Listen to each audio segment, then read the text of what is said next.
पहला मेथड है हमारा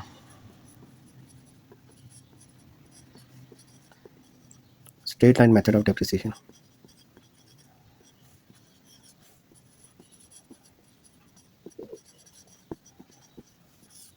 straight line method of depreciation के अदर नेम है ऑन कॉस्ट मेथड,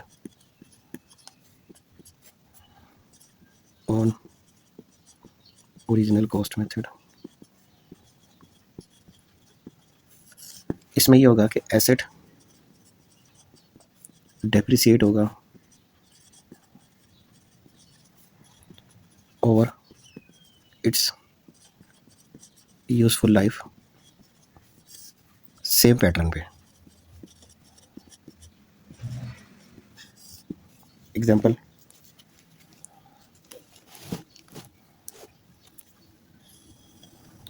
इसका फार्मूला ऑफ कैलकुलेशन क्या है? फार्मूला है for depreciation calculation, cost of asset less scrap value over it's useful life. For example,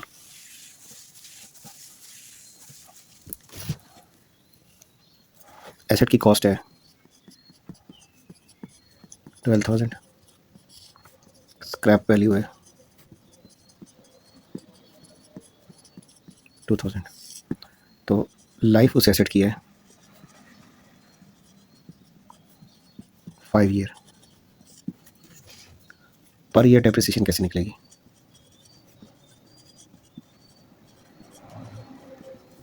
cost of asset 12,000 less scrap value 2,000 over life of asset.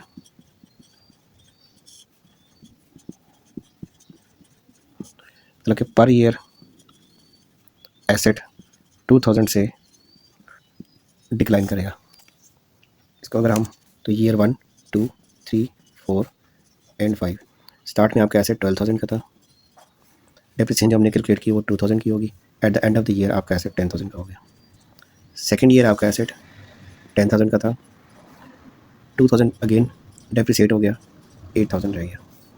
Same 8,000, 4,000, फिर 4,000 का asset, 2,000 depreciation, 2,000, यानी कि ये आपकी depreciation total है। Total कितना asset depreciate हो गया? 10,000 का। स्टार्ट में आपका एसेट कितने का था? 12,000 का। रह कितने का गया? 2,000 का। ये वही है cost of asset, total depreciation, scrap value. Scrap value क्या है? फॉर एग्जाम्पल कोई मशीनरी है ना, अगर आपने $12,000 की ली है तो आपने उसको 5 साल यूज़ किया है, तो उसके कुछ ना कुछ पार्ट्स हैं, फर्ज करें वो आयरन है, तो कोई ना कोई उसके स्क्रैप रेट पे वो सेल आउट हो जाएगा। इसको हम ये एस्टिमेटेड सेल प्राइस बोलते हैं। ये वो वाली वैल्यू नहीं है जिसकी एसेट पे वो उस कंडीशन में रहेगा, यूज़फुल लाइफ उसकी पूरी हो चुकी है। ये जस्ट उसका एक स्क्रैप का रेट है, रेजिडुअल रेट है जो अप्लाई होता है।